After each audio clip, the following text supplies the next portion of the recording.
तो यहाँ आपसे प्रार्थना की जाती है, जब तक सत्संग चले आप सब चिंताएं और इधर उधर की गल्ला बातें छोड़ के ध्यान से सत्संग सुनो।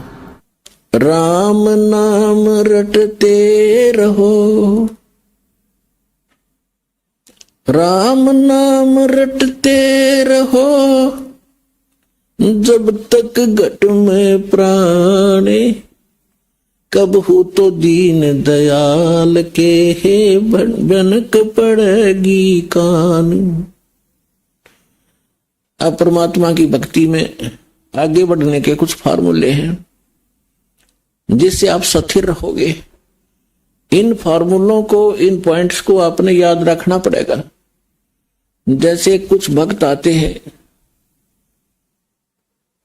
कुछ ऐसे भक्त होते हैं जो सब जगह थक लेते हैं, झाड़ फूक करवा के, मंत्र जंतर जप के, गुरु बना के, और जब वो यहां आते हैं चाहे कितना भयंकर दुख हो उनके ऊपर, परमात्मा तुरंत ठीक कर देता है।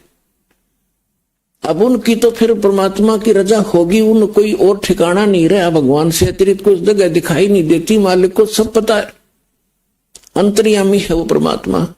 वो दूर तक जानता है कि आने वाली आत्मा क्या उद्देश्य लेकर इस दरबार में आई है, उसी तरह से उसका उपचार होता है। जो ऐसे आते हैं उनको तुरंत देखो। दास तो एक पीएन है उस कबीर भगवान का, चपड़ासी हूं। आपकी अर्जी दास के पास आती है, दास उस परम पिता की टेबल पर रख देता है। अब उसने यस और नो उस कबीर भगवान ने करनी है, और यहां सेकंडों में होती है। यहां कोई कार्यालय नहीं है, वो साइन होगा फिर वापस आओगी। सेकंड्स के भी कुछ क्षणों में वो सब अर्जी परमात्मा फैसला करता है। तो जो भी आता है, जैसी उसकी अंतःकरण की भावना होती है, दास आपकी अर्जी दास के पास, दास की परमात्मा के पास, तो फिर करना उस मालिक ने है। तो कुछ ऐसे आते हैं उनको तुरंत राहत मिलती है।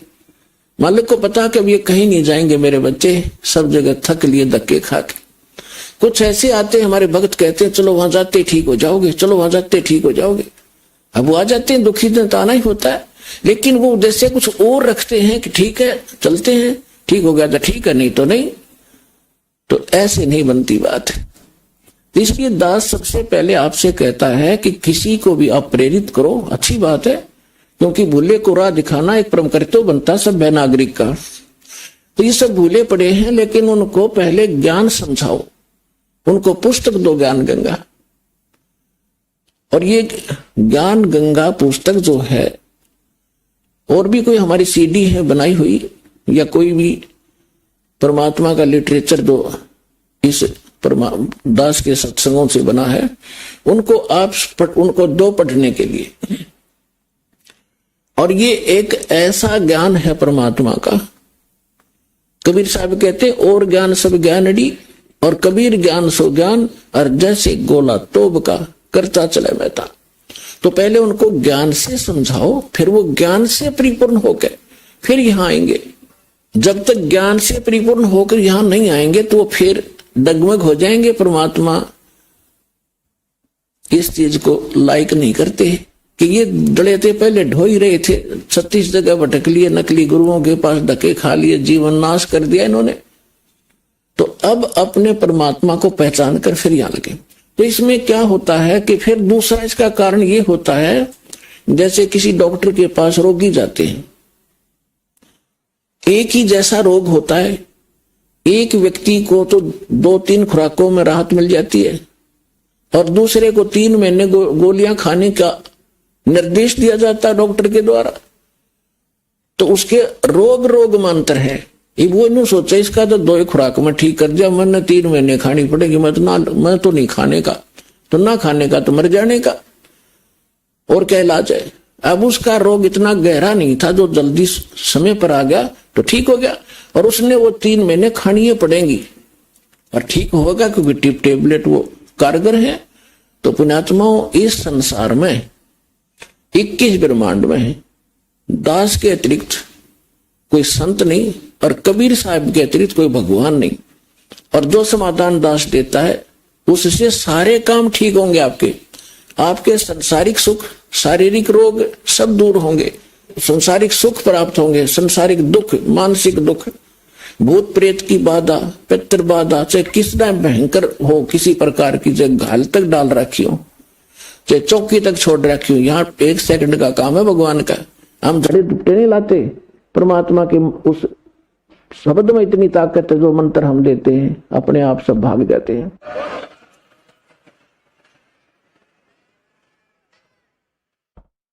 फिर कहते हैं धीरे धीरे रे मना, धीरे सब कुछ होवे, माली सींचे 100 घड़ा, समय आवे फल होवे।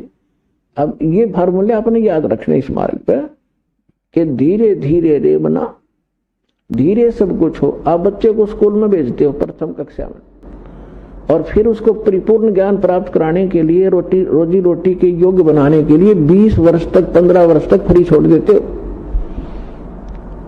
BA करके फिर वो 5-4 वर्ष का कोर्स भी करता है, और फिर 2 रोटी का साधन उसको बनता है। अगर वो सफल हो जाता है और बढ़िया होता है, फिर सारा उसका जीवन रोजी रोटी की समस्या हल हो जाती है। ठीक इसी प्रकार आपने ये आम का बीज बोया है, भक्ति, सत भक्ति। अभी तक आपने बबूल बो रखी थी, और बबूल बीज का ये आशा कर रहे थे कि हमें आम मिलेंगे मीठे मीठे, तो बबूल के तो काटे ही मिलेंगे। आम की इंतजार, आम की आशा व्यर्थ थी। तो जितने भी ये संत हैं, पंथ हैं और श्रद्धालु हैं, ये बेचारे उनको संत मानकर चले गए, उन्होंने राम नाम दे दिया, अब बीज दे दिया आम का कह के, और है वो बबूल का। उन बीज भी दिया, यानी साधना भी कर रहे हैं जैसा गुरु जी बता रहे हैं, वो फल भी रहा है। कुछ कहते हैं हमें या तो ऐसे दिखाई देता है, प्रकाश दिखता है, वो प्रकाश से का बीज दे रखा है तुम्हारे लिए। प्रकाश ही काल है, ज्योत स्वरूपी निरंजन। तो आम का बीज कहकर सतलोक सतपुरुष की कथा सुना के आपको बीज दे दिए। काल के 5 नाम काल के जानो, राधा स्वामी वाले, और सभी आस लगाए बैठे में सुख होगा, हमें मोक्ष मिलेगा, सपने में भी इंतजार मत करना। बीज आम का बीजिए और फिर वो प्रोसेस अपनाइए जो एक बीज को बो के पेड़ बनाने तक जो क्रियाएं की जाती है, और फिर देखना। तो अब आपको आम का बीज मिला है, इसको बोइए, बीज दिया, अब इसकी सिंचाई कीजिए, इसकी सुरक्षा कीजिए। अब सिंचाई क्या है देखो पुण्यात्मा, दास इस मार्ग का मास्टर है, इस मार्ग का डॉक्टर है।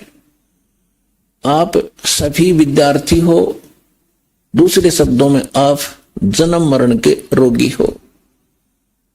तो इस दास को इसका पूरा कंप्लीट कोर्स पता है, आपको बताया जाता है, तो आप जी वैसे ही कीजिए और फिर देखना इसकी सफलता कैसे। जैसे ये मंत्र है, ये तो समझो बीज है।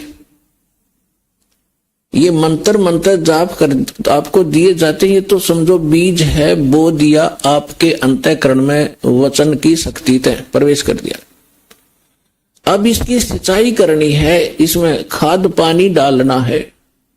तो उसके लिए कहा है, एक यज्ञ है धर्म की, दूजी यज्ञ है ध्यान, तीजी यज्ञ हवन की, चौथी यज्ञ परिणाम, और 5वीं यज्ञ है ज्ञान की।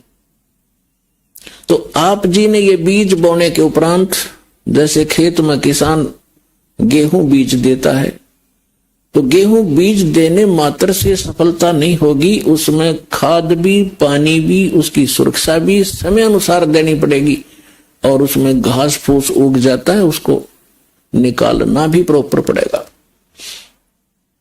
तब वो सफलता प्राप्त होगी। भाई जो गुरु वचन पे डट गे रकट गे, फंद 84 के कट गे फंद 84 के, रकट गे फंद 84 के। भाई जो गुरु बचन पे डट गे, रकट गे फंद 84 के। वस्तु मिली ठोर की ठोर, मिट गई मन पापी की दौड़।